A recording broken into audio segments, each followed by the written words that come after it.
누구나 군인이 되기 위해서는 반드시 훈련소에 들어가고 훈련을 받아야만 군인이 될 수 있습니다. 육군이 되려면 어디 훈련소를 가야 할까요?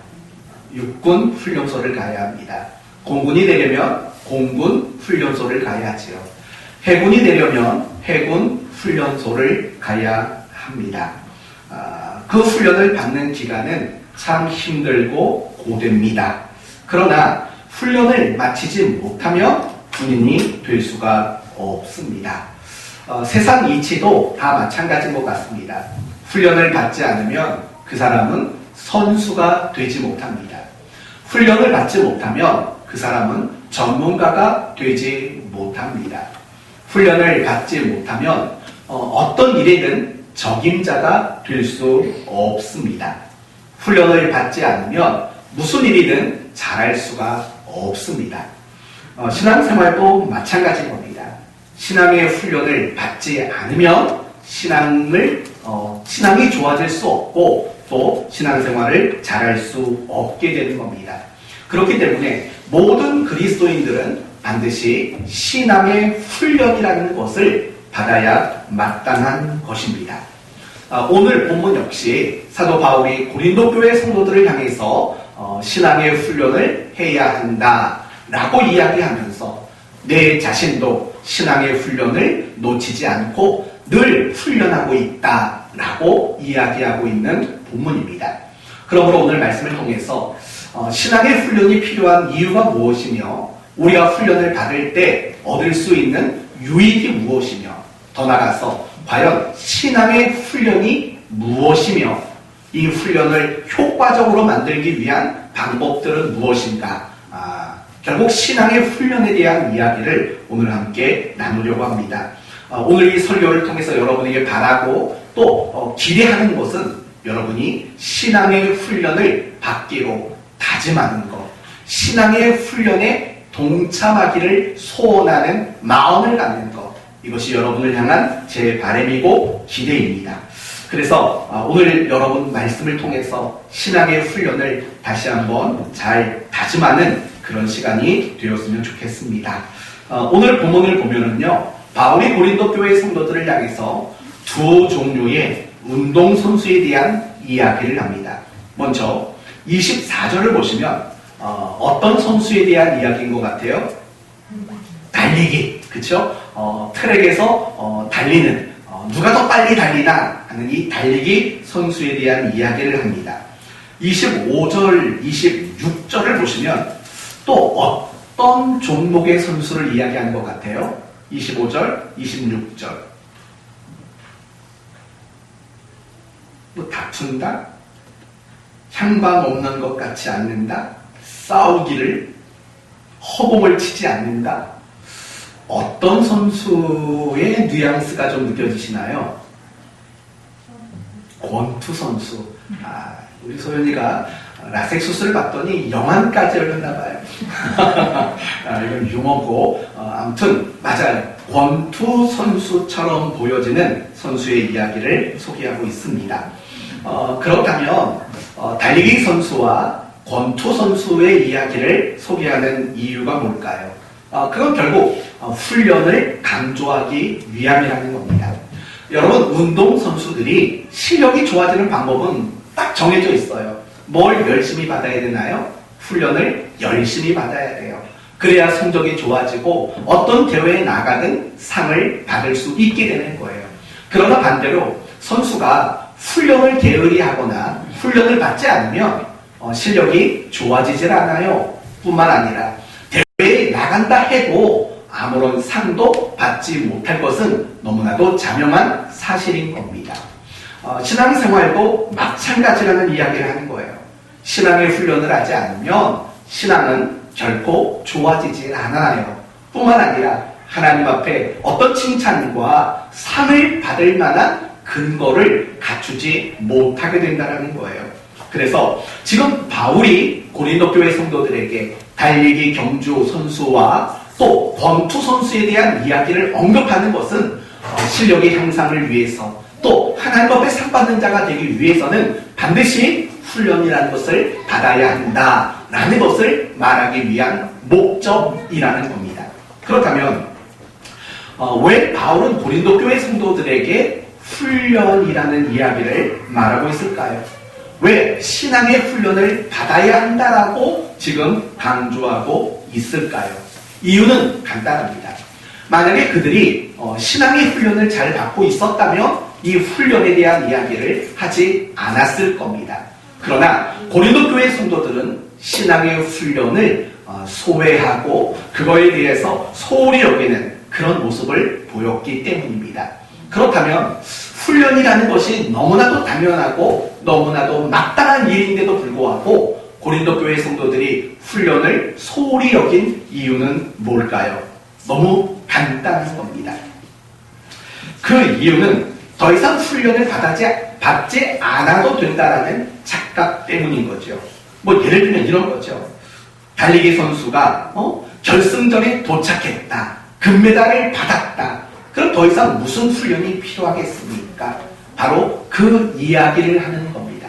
지금 고린도 교회 성도들은 이미 자기 자신들은 결승선을 통과했다라고 생각하는 겁니다.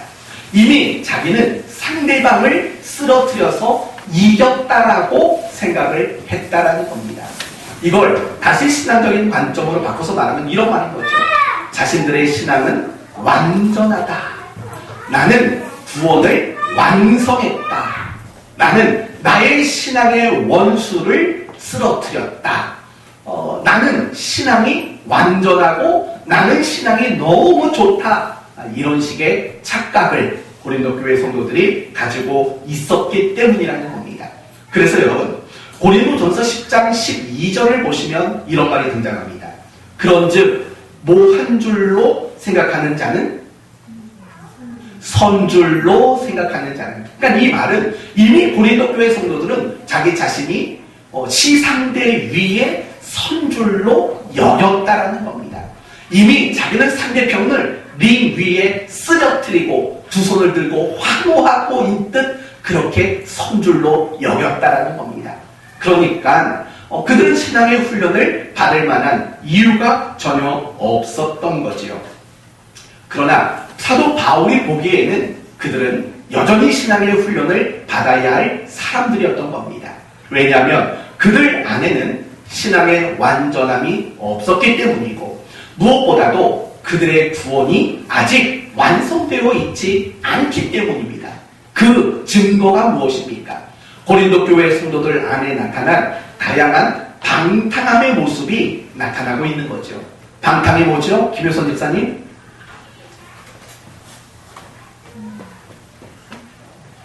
방탕이 뭡니까?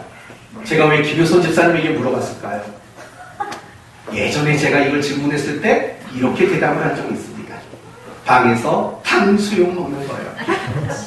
이 설교를 준비하는데 옛날에 김효선 집사님이 했던 그 말이 떠오르는 거예요. 그래서 아직도 그런 생각을 가지고 있나? 그때 똑똑히 가르쳐 드렸거든요. 그래서 아직도 방에서 탕수육 먹는 걸 방탕이라고 생각하는가? 이게 너무 궁금했던 거죠. 김효선 집사님, 그래서요. 방탕이란 아직도 방에서 탕수육입니까? 방에서 탕수육 먹는 거 아닌 거. 그건 아닌 것 같죠? 많이 성장했어요. 그건 뭐예요? 방황하고 지나는 거? 방황하고 탕 지나는 거. 약간 이행시의 전문가 같아요. 저는 무조건 글자만 때려 맞추면 방탕이라는 것은요, 간단히 말하면 이거예요. 시간을 낭비하는 거예요. 내가 그리스도인으로서 거룩한 삶을 추구하며 거룩을 위해 시간을 써야 되는데 거룩이 아닌 세상적인 것에 내 시간을 다 써버리고 허비하는 것, 그것이 방탕인 거죠. 우리는 보통 방탕이라고 생각하면 이런 걸 생각한다고요. 맨날 게으름 피우고 농땡이 치고 일 안 하고 공부 안 하고 뭐 하지 말아야 될 것 하는 것, 그것만 방탕이라고 생각해요. 하지만 그렇지 않아요. 성경이 말하는 방탕의 핵심은 시간의 문제예요. 내가 거룩을 위해서 얼마나 쓰는가. 만약에 내가 거룩을 위해서 시간을 쓰는 시간들이 없다면 그 사람은 아무리 세상에서 잠 적게 자고 아무리 부지런하게 활동을 해도 그 사람은 결국 방탕한 사람일 수밖에 없는 거예요. 여러분 자신을 생각해봐요. 나는 하루를 살면서 나의 거룩함을 위해서 시간을 얼마나 쓰는가. 우리 내영이가 요즘에 예배 시간에 졸지를 않는다고 수없이 얘기하잖아요. 우리 내영이는 하루를 살면서 거룩을 위해서 얼마나 시간을 쓰십니까? 24시간 중에서 2.4시간 정도는 쓰시나요? 이제 하도 질문을 하니까 이제 새로운 답을 찾아놨어요. 노력하겠습니다. 여기 무슨 북한도 아니고 아무튼 그래요. 방탕이란 그런 거예요. 시간을 허비하는 것, 거룩한 일을 위해 쓰지 않는 것, 그게 바로 방탕인 거죠. 고린도 교회 성도들이 그랬다고요. 방탕했다고요. 그 구체적인 내용들은 서로 다투고 간음, 그리고 온갖 뭐 나쁜 행위들, 우상숭배, 차별, 남들 무시하는 거, 뭐 이런 여러 가지 방탕의 결과들이 그들에게 나타났다고요. 그럼에도 불구하고 그들은 착각한 거죠. 크게 잘못 알고 있는 거죠. 우리는 이미 신앙이 완성됐고 우리는 이미 신앙의 경주를 마쳤다. 이런 식으로 그들은 착각을 한 겁니다. 그러니까 그들은 신앙의 훈련을 놓아버린 거고 신앙의 훈련의 필요성을 전혀 인식하지 못했던 것입니다.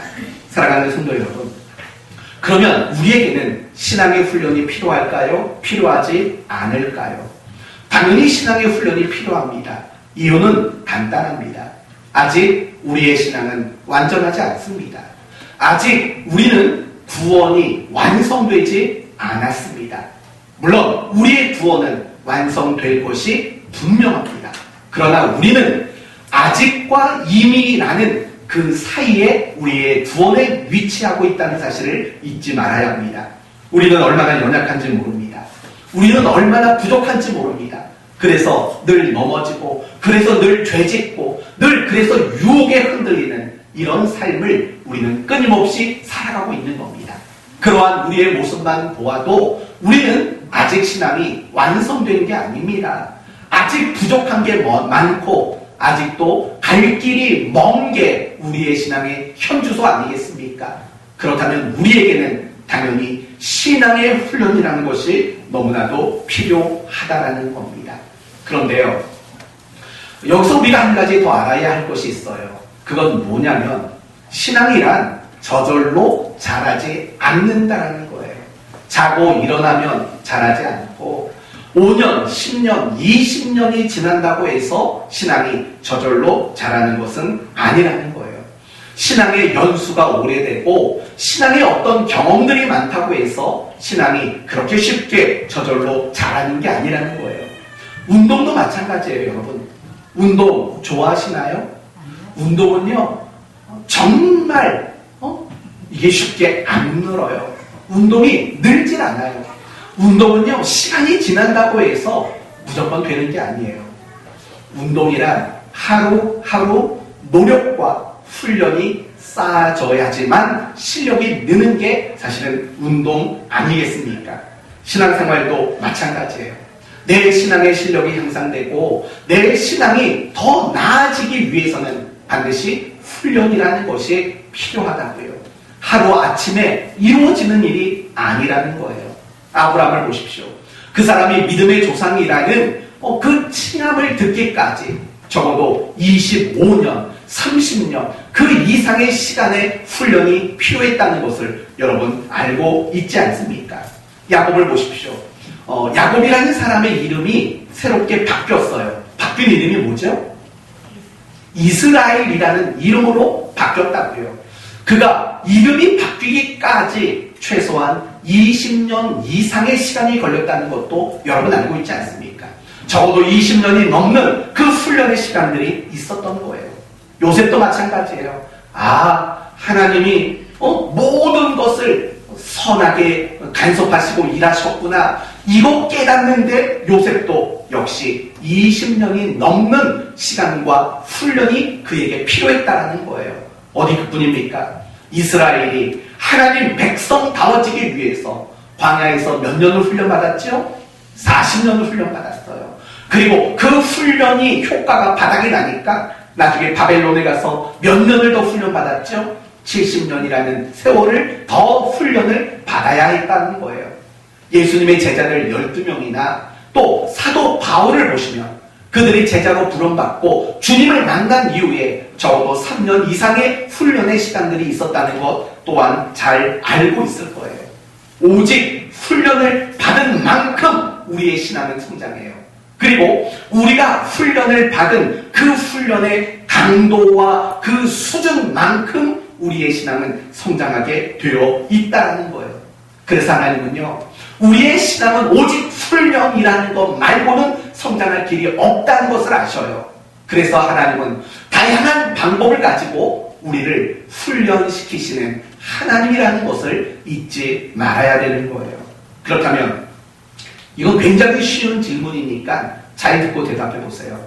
우리는 신앙의 훈련을 언제까지 해야 될까요? 너무 쉬워요. 우리의 신앙이 완전해질 때까지, 우리의 신앙이 완성될 때까지 우리는 훈련을 해야 돼요. 더 쉬운 질문을 할게요. 그러면 언제쯤 우리의 신앙이 완성될까요? 언제쯤 우리의 믿음이 완벽해질까요? 우리 승국이. 이런 말이 들려와요. 우리 교회 청년들이 예배 안 나오고 싶어 한다. 자꾸 예배 시간마다 물어본다. 이건 제가 또 농담이고, 우리 승국이. 언제쯤 우리 신앙은 완전해질까요? 그런 날은 없습니다. 그런 날은 없는 것 같습니다. 그런 날은 없어요?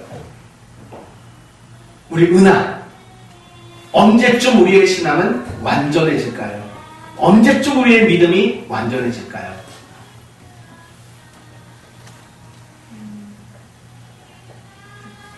응? 정답이에요. 죽으면. 우리는 죽으면 완전해져요. 맞아요. 우리는 죽으면 영원한 천국에 들어가잖아요. 그 순간 우리의 믿음, 우리의 구원은 완전하게 성취되는 거예요. 그러니까 간단해요. 여러분 신앙의 훈련을 언제까지 하냐면 죽을 때까지 하시면 돼요. 내 생명이 끊어지는 날까지, 내 목숨이 그 수명이 다하는 날까지 하시면 돼요. 역사상 첼로를 가장 잘 연주한 사람으로 손꼽히는 사람이 파블로 카잘스라는 사람이래요. 파블로 카잘스라는 사람. 이 사람이 세계에서 첼로를 연주를 제일 잘하는 사람이래요.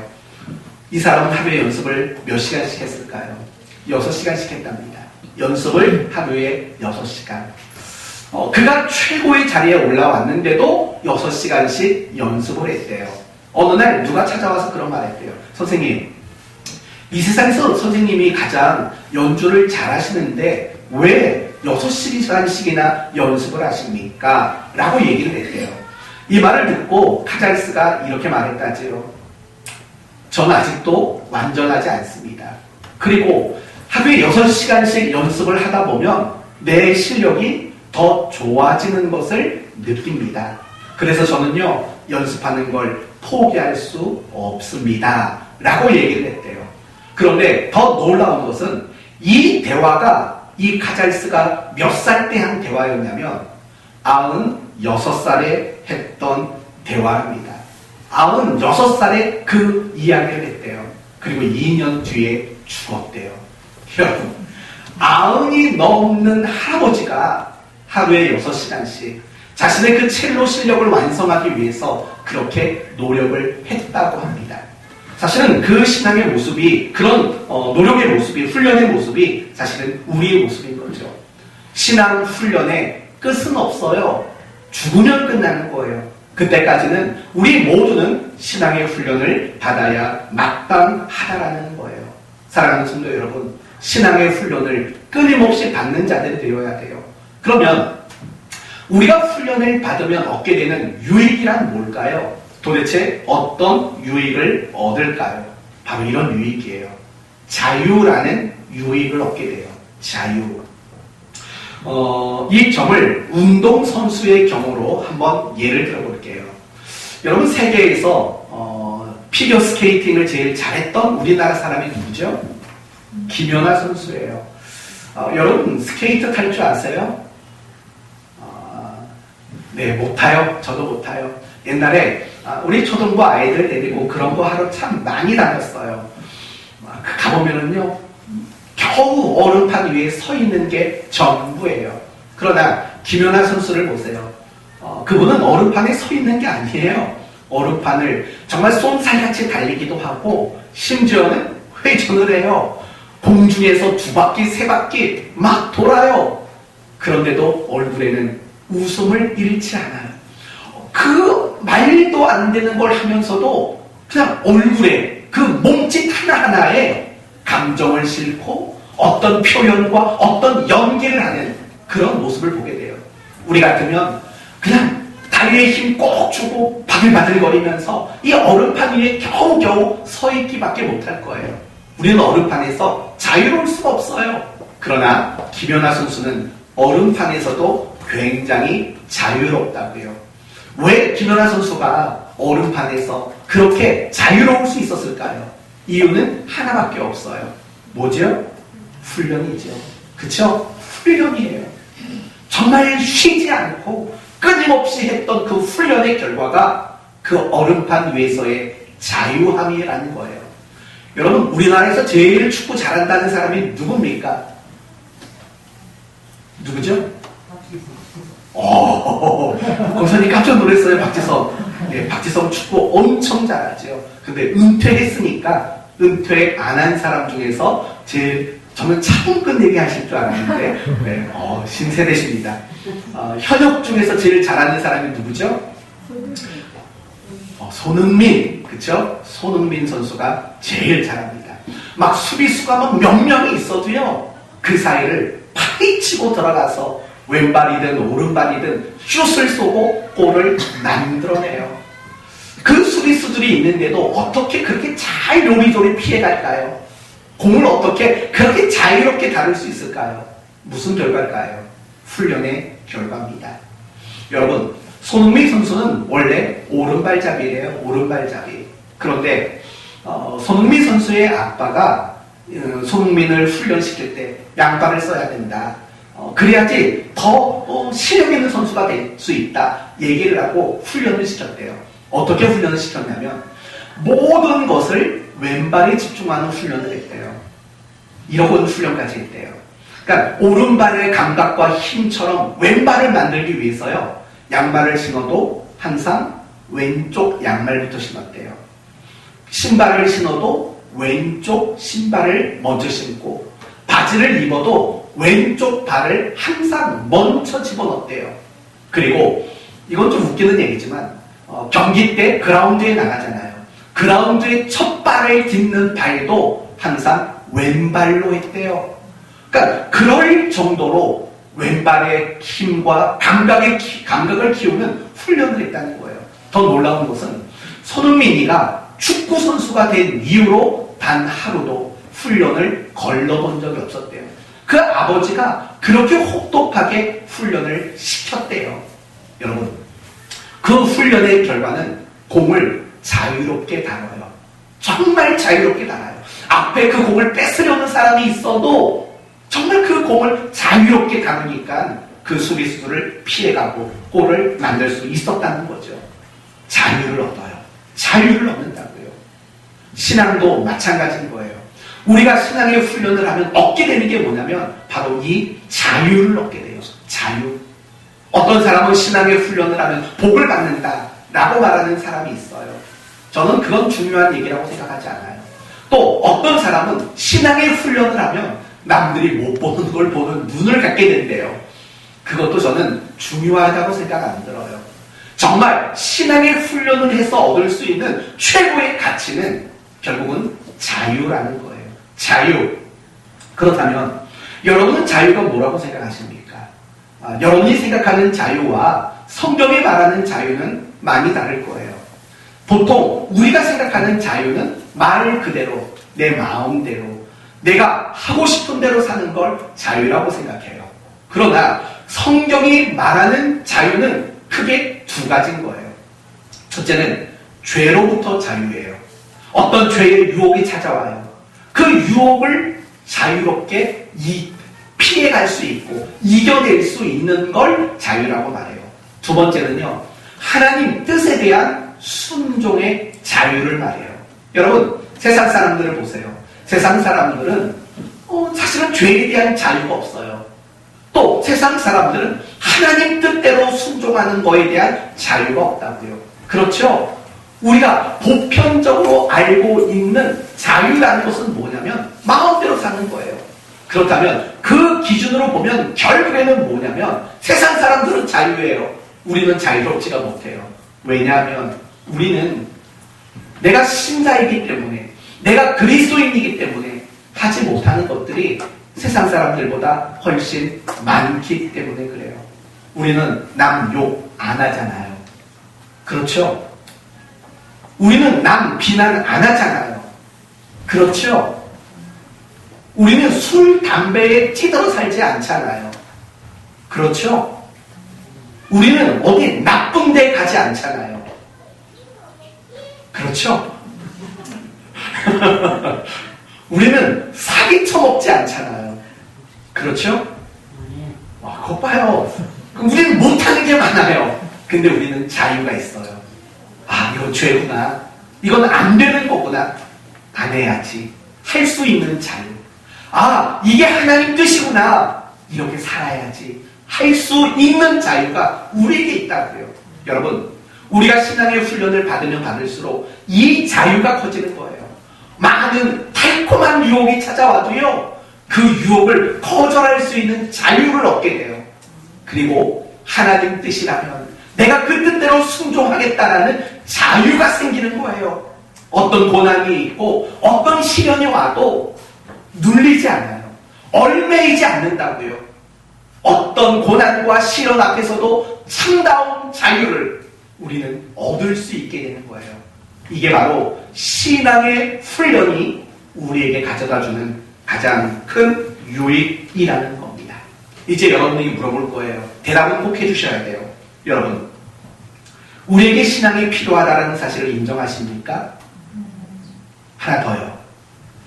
여러분의 그 신앙의 훈련이 여러분에게 자유를 준다는 사실을 인정하시겠습니까? 무슨 결혼식 주례 같죠? 네, 다 인정하셨어요. 근데 왜 신앙의 훈련을 안 받으세요? 그런데 왜 신앙의 훈련을 받으려고 하지 않으세요? 왜 안 받으시죠? 왜 안 받으려고 도망을 치시죠? 왜 안 받고자 하시죠? 혹시 신앙의 훈련이 뭔지 모르기 때문이십니까? 친절하게 오늘 설명해 드릴게요. 이제 우리가 생각해 볼 것은 신앙의 훈련이란 과연 뭔가에 대해서 생각해 봅시다. 사실 신앙의 훈련은 두 가지로 나눌 수 있어요. 첫째는 기초 훈련이라는 게 있고요. 또 한 가지는 더 중요한 심화된 훈련이라는 게 있어요. 먼저 기초 훈련이란 이런 거예요. 매일 성경 읽기, 매일 기도하기, 매일 큐티하기, 매일 찬송하기, 매일 전도하기, 말씀으로 여는 삶. 생각난 김에 얘기합시다. 말씀으로 여는 삶은 왜 안 하세요? 하셔야지요. 그쵸? 하셔야죠. 그리고 경건 프로그램, 하는 여러 가지 이런 것들. 사실은 이런 것들은요, 우리 신앙의 훈련에 있어서 가장 기초적이고 가장 기본적인 훈련이라는 거예요. 마치 이런 것과 같아요. 여러분, 군인이 되기 위해서는 제가 반드시 훈련소에 들어가고 훈련을 받아야만 군인이 될 수 있다고 했어요. 보통 군인이 들어가면 기초 군사 훈련을 몇 주 받죠? 3주 받죠? 몇 주 받죠? 이태기 집사님 몇 주 받으셨어요? 6주나 받으셨어요? 4주. 잠깐만요. 왜 저는 3주 받은 것 같죠? 내오면 가장 마지막에 현역 졸업했으니까 졸업이래요. 제대했으니까 몇 주 받았어요? 6주? 문익사님 왜 전 3주 받았죠?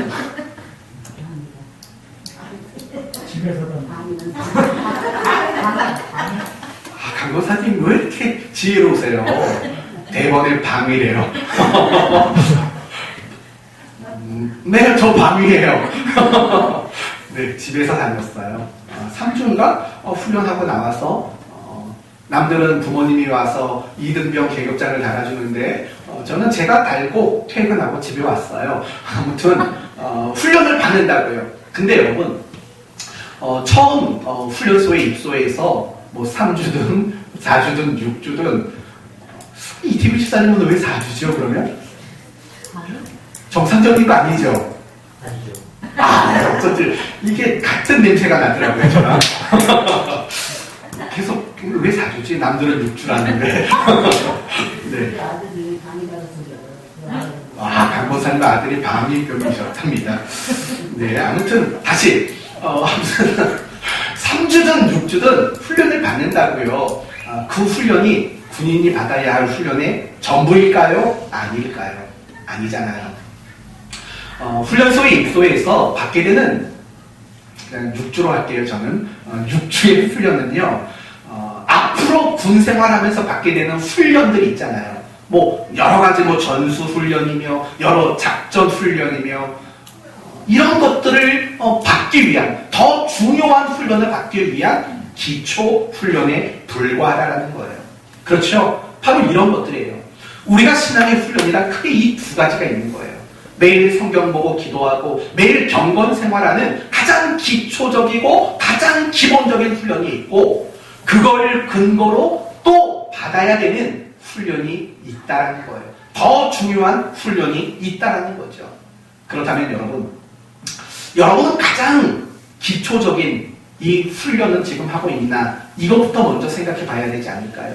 매일 성경 보는 거, 매일 기도하는 거, 매일 큐티하는 거, 말씀으로 여는 삶 일주일에 한 번 하는 거, 경건 프로그램 진행하는 거, 여러분 이런 것들 가장 기초적인 훈련이라고요. 과연 예배드리는 거, 이런 것들을 여러분은 하고 있나 보세요. 대다수의 성도들이요, 사실은 가장 기초적인 이 신앙의 훈련조차 안 하고 있다고요. 그리고 하고 있는 성도들은 그 훈련이 전부인 줄 착각을 한다고요. 사실 그렇지 않아요. 제가 오늘 여러분에게 강조하고 싶은 건 그거예요. 가장 기초적인 훈련은 여러분 다 하셔야 돼요. 그리고 그 기초적인 훈련을 근거로 여러분이 받아야 하는 진짜 중요한 훈련이 있다라는 거예요. 그걸 지금부터 설명할게요. 이 부분을 설명하기 위해서는요, 두 가지를 먼저 얘기를 해볼게요. 우리가 군인들이 훈련을 받기 위해서는 뭐 논산이나 의정부나 아니면 뭐 저쪽 북한산이나, 제가 북한산 쪽에서 훈련을 받았거든요. 그 훈련을 받게 되는데 훈련소라는 게 있는 거잖아요. 그러면 우리는 어딜까요? 우리가 신앙의 훈련을 받는 훈련소는 과연 어디일까요? 교회일까요? 우리의 삶이죠. 네, 정확한 얘기를 하신 거예요. 내가 사는 곳, 내가 몸담고 있는 모든 곳이 사실은 훈련 장소라고요. 훈련소라고요. 교회를 포함하죠. 여러분의 가정, 여러분의 직장, 여러분이 살고 있는 사회, 여러분이 있는 그 모든 곳이 신앙의 훈련소예요.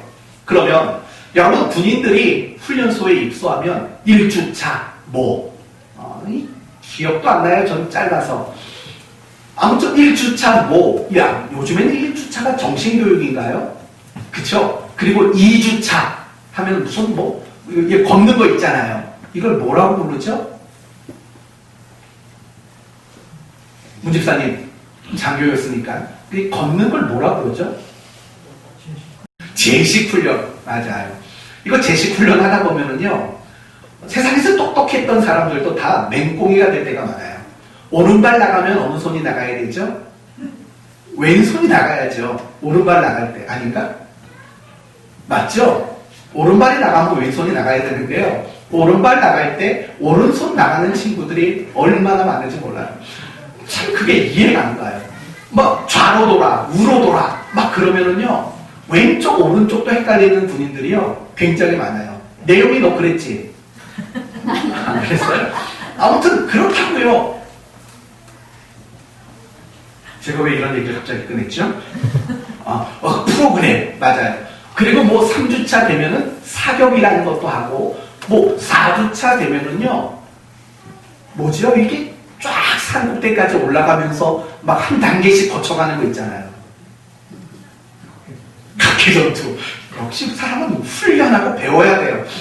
문집사님 척척 박사잖아요. 각계전투. 맞아요. 어떨 때는 막 포봉으로 가고요. 어떨 때는 수류탄도 던지고요. 어떨 때는 총검도 하고. 맞죠? 네, 맞대요. 아무튼 그래요. 그리고 끝에 다 올라가면 뭐 어떡하죠? 야 끝났다 하고 내려오나요? 아무튼 각계전투라는 거래요. 뭐 또 5주차 되면 뭐 화생방, 뭐 가스실에 들어가가지고 뭐 어머니 사랑합니다 뭐 이런 거 있잖아요. 뭐 그런 걸 한다고요.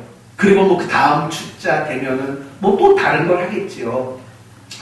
이게 있다고요. 단계별로 프로그램이 있다고요. 그러면 우리는 신앙의 훈련은 어떤 프로그램으로 받을까요? 이건 역시도 여러분의 삶에 겪어야 되는 모든 순간이 다 신앙훈련의 프로그램이에요. 예를 들면 성공과 실패, 기쁨과 슬픔, 위로와 낙심, 형통과 답답함, 웃음과 눈물, 건강과 질병, 기대하는 것과 절망하는 것. 사실은 우리는 살면서 다양한 순간들을 만난다고요. 그 모든 순간들이 결국에는 신앙훈련의 프로그램이라는 거예요. 그러니까 한마디로 정리를 하면 제가 오늘 군대 얘기를 해가지고 막 흥분이 됐어요. 남자들은 보통 제일 좋아하는 얘기가 군대 얘기고 또 하나 좋아하는 얘기는 군대에서 축구한 얘기를 하잖아요. 아무튼 그래서 그런지 막 흥분이 돼요. 막 또 가고 싶어요. 아무튼 신앙훈련이란 이런 거예요. 내가 살아가는 모든 자리에서 내가 겪게 되는 모든 순간들, 이 모든 것이 신앙의 훈련소고 신앙훈련의 프로그램들이라는 것을 우리는 알아야 한다는 겁니다. 사랑하는 성도 여러분, 이제 아시겠어요? 훈련은 두 가지예요. 기초훈련이 있어요. 그리고 그것을 근거로 또 받아야 하는 더 중요한 훈련이 있어요.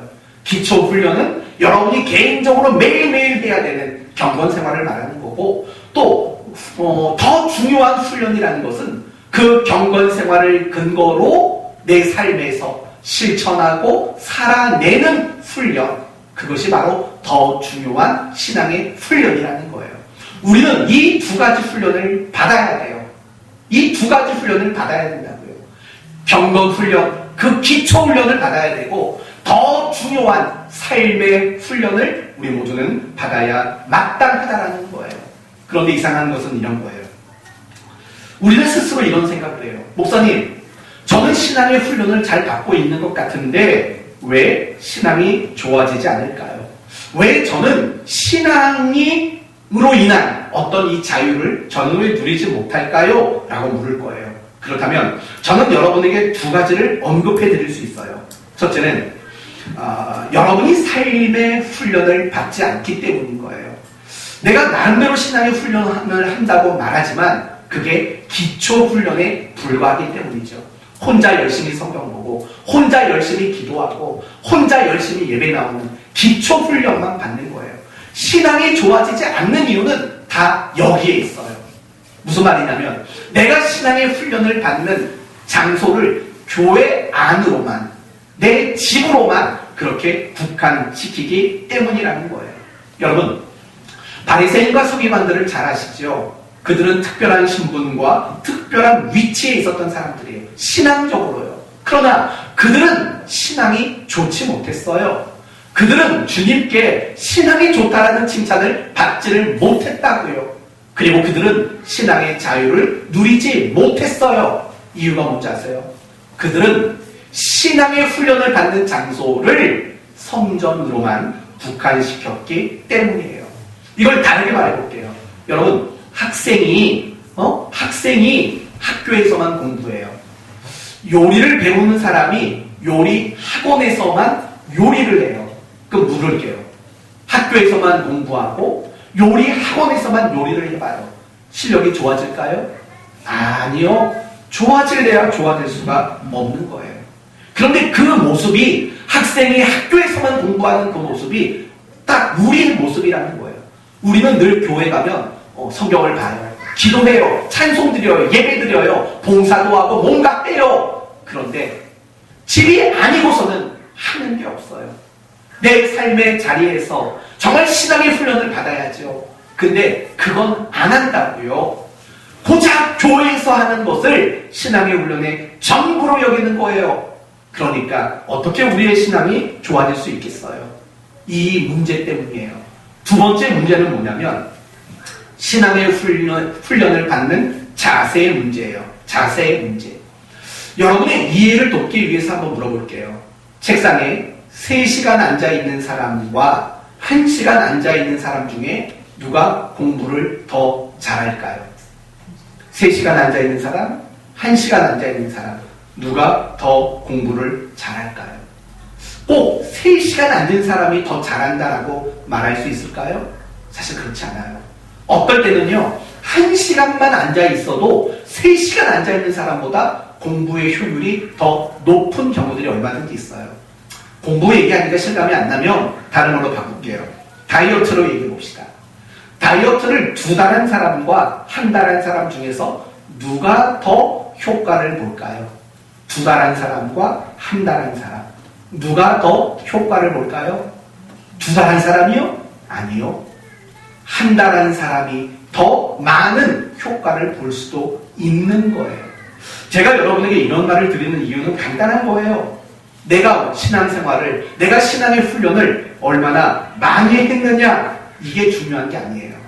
정말 내가 얼마나 많이 했느냐가 중요한 게 아니라 내가 어떻게 했느냐, 사실은 이게 훨씬 더 중요하다라는 거예요. 여러분, 신앙생활을 몇 년 하셨어요? 저는 50년을 했어요. 그러면 물어봅시다. 50년 한 사람과 20년 한 사람 중에 누가 신앙이 더 좋을까요? 50년이요? 이렇게 말할 수 있을까요? 그럴 수 없어요. 그쵸? 어떤 사람은요, 10년밖에 안 했는데도 50년, 60년 한 사람보다 신앙이 더 좋은 사람이 얼마든지 있는 것 아니에요. 예수님이 그래서 마태복음 19장에 이런 말씀을 하셨잖아요. 먼저 된 자로서 나중 되고 나중 된 자로서 먼저 될 자가 있느니라 라고 말하는 것을 본다면, 내가 신앙생활을 먼저 시작했고 내가 신앙생활을 더 많이 했다고 해서 그 사람의 신앙이 무조건 더 좋다 이렇게 말할 수는 없다라는 거죠. 얼마나 했느냐가 중요한 건 아니에요. 어떤 자세로 했느냐가 중요한 거예요. 지금부터가 오늘 설교의 핵심이고 결론입니다.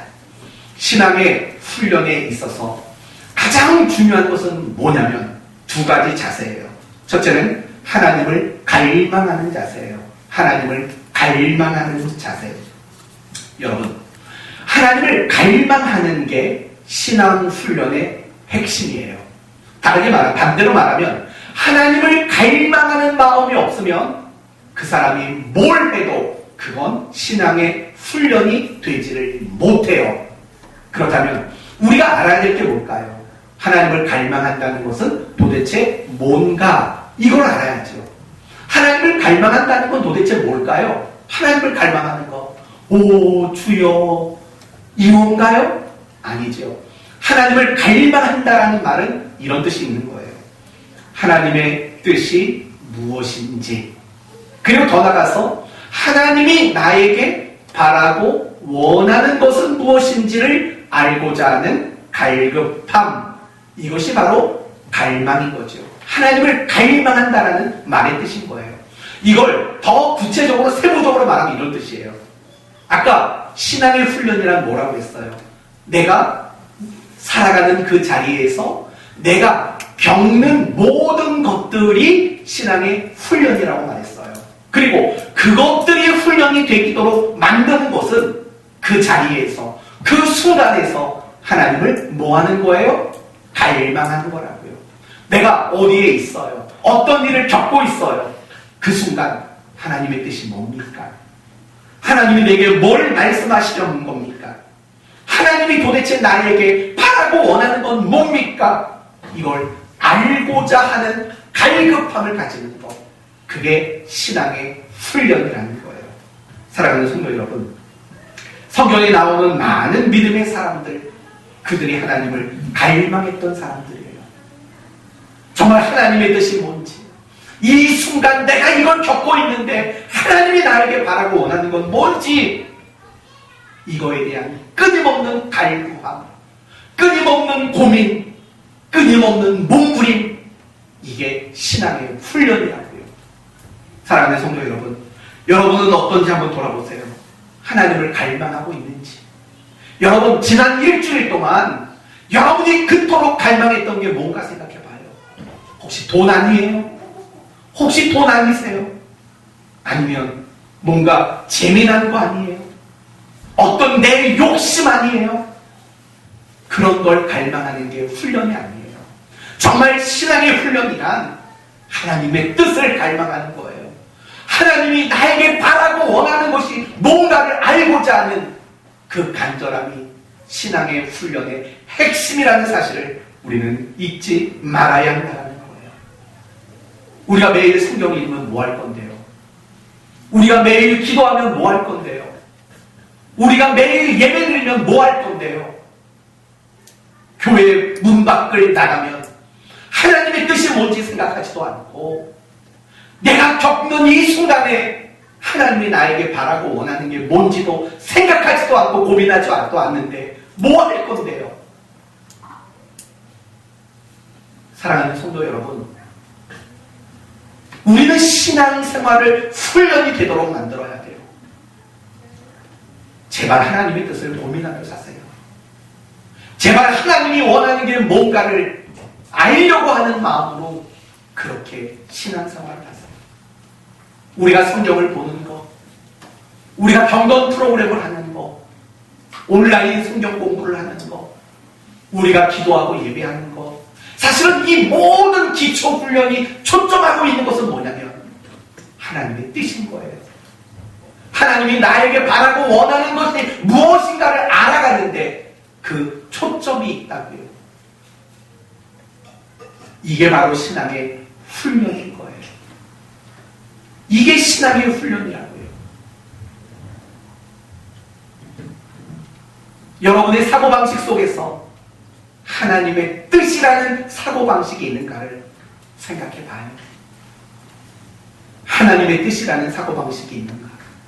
아니면 온통 내 생각, 내 욕심, 이게 여러분의 사고방식이 아닌가를 보세요. 정말 하나님의 뜻에 대한 사고방식이 없이 살아간다면 5년, 10년, 20년, 30년이 무슨 의미가 있어요? 단지 여러분의 지식만 늘고 여러분의 경험만 쌓이고 교회 생활에 대한 노하우만 좋아지는 것뿐이지 여러분의 신앙이 좋아지는 것 아니고 여러분이 신앙의 자유를 누릴 수 있는 것도 아니라는 걸 잊지 마셔야 돼요. 한 가지 더 중요한 자세는 결국은 순종이라는 거죠. 순종. 하나님의 뜻, 하나님이 바라고 원하시는 것, 그것을 알았다면 순종하는 것, 이게 신앙의 훈련인 거예요. 이제 신앙의 훈련이 뭔가가 정립되셨습니까? 내가 살아가는 모든 자리에서, 내가 살면서 겪게 되는 모든 순간 속에서 뭘 고민한다고요? 뭘 고민한다고요? 하나님의 뜻. 나에게 원하시는 하나님의 원하심, 이걸 갈구하고 이걸 알아가고자 하고 더 나아가서 이제는 그것에 대한 순종을 이루어내는 것, 이게 신앙의 훈련이라는 거예요. 이 훈련을 받아야 돼요. 그래야 우리의 신앙이 성장해요. 그래야 우리는 더 많은 순간에서 자유를 누릴 수 있는 신앙의 실력자가 될 수 있는 거예요. 사랑하는 성도 여러분, 이것이 여러분의 신앙의 원칙이 되셨으면 좋겠어요. 정말 하나님의 뜻을 갈구하고 그 뜻에 내가 순종하는 것이 신앙의 본질이고 핵심이다. 하나님의 뜻을 알고 그 뜻에 순종하는 것이 신앙이 되도록 만드는 것이다. 내가 그렇게 살겠노라 라는 이 신앙의 원칙을 여러분 모두가 가졌으면 좋겠습니다. 그래야만 해요. 그래야 여러분의 신앙의 실력이 자라요.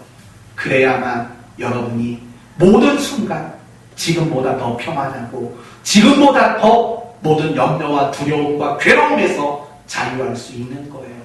내가 그러지 못한다는 것은 신앙의 훈련을 외면하고 있는 것과 다르지 않아요. 이제 끝으로 한 가지만 말씀을 드리고 마치겠습니다. 우리는 지금까지 신앙의 훈련이 무엇인가를 생각했습니다. 그렇다면 이 훈련을 효과적으로 만들 수 있는 것이 무엇인가? 절제와 두려움이라는 거예요. 첫째는 절제예요. 훈련을 완성하는 가장 중요한 거 바로 절제입니다. 운동선수의 경우로 다시 한번 얘기해 볼게요. 김연아 선수가 소치 올림픽에서 은퇴를 했습니다. 그 마지막 은퇴 경기 후에 인터뷰에서 이렇게 말했답니다. 이제 은퇴하시는데 가장 하고 싶은 게 뭡니까? 라고 물었대요. 근데 뜻밖의 대답이 나왔어요. 이렇게 말을 했답니다. 먹고 싶었던 거 마음껏 다 먹어볼래요. 이렇게 대답을 했대요. 여러분, 그 말이 의미하는 바는 뭘까요? 지금까지는 먹고 싶은 거, 하고 싶은 거에 대한 뭐가 있었다는 거죠? 절제가 있었다는 거예요. 여러분 아세요? 김연아 선수가 얼마나 많은 훈련을 했는지. 그러나 그가 훈련을 많이 하면서도 먹는 거, 행동하는 거에 대한 절제를 하지 않았다면 그 훈련의 효과가 있었을까요? 당연히 없을 수밖에 없는 거예요. 우리 신앙생활도 마찬가지예요. 성경 봐요. 기도해요. 하나님의 뜻이 뭔가 고민해요. 그런데 절제하는 게 없어요. 그러면 그 훈련이 효과를 얻을 수가 없는 거예요. 그래서 오늘 본문 27절에 이런 말이 나오는 거예요.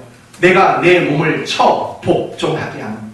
내 몸을 쳐서 복종하겠대요. 이거는 절제했다라는 말의 의미인 거예요.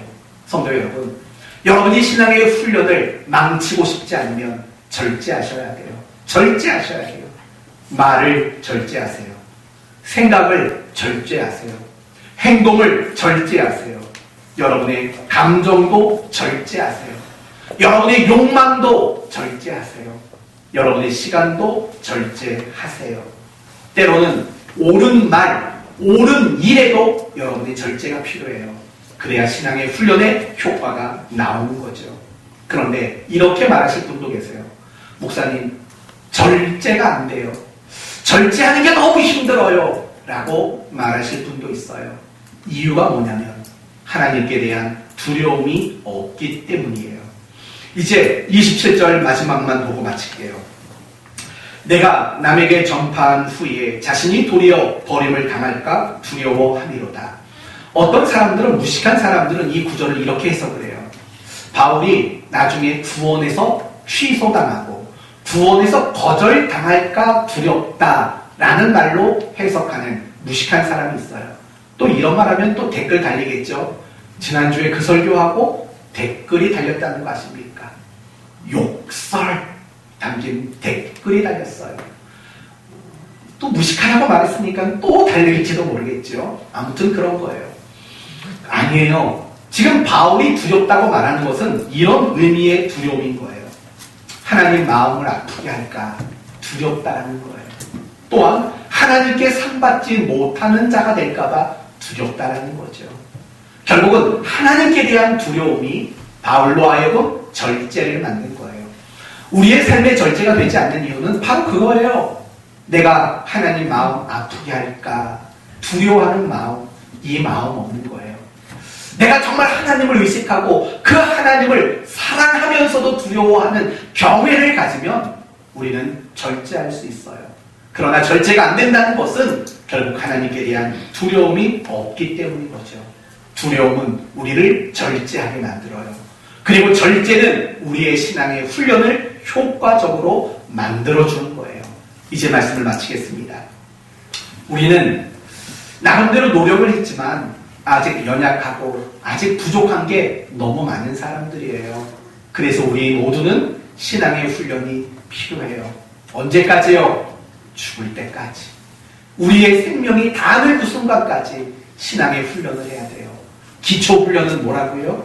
매일 성경 보고 기도하고 큐티하고 예배 생활하고 경건 프로그램하고 말씀으로 연은삼하고 하는 이런 기초 훈련이 필요해요. 그걸 근거로 더 중요한 신앙의 훈련은 뭐라고요? 내가 있는 그곳에서 내가 겪는 그 순간 속에서 뭘 갈망해요?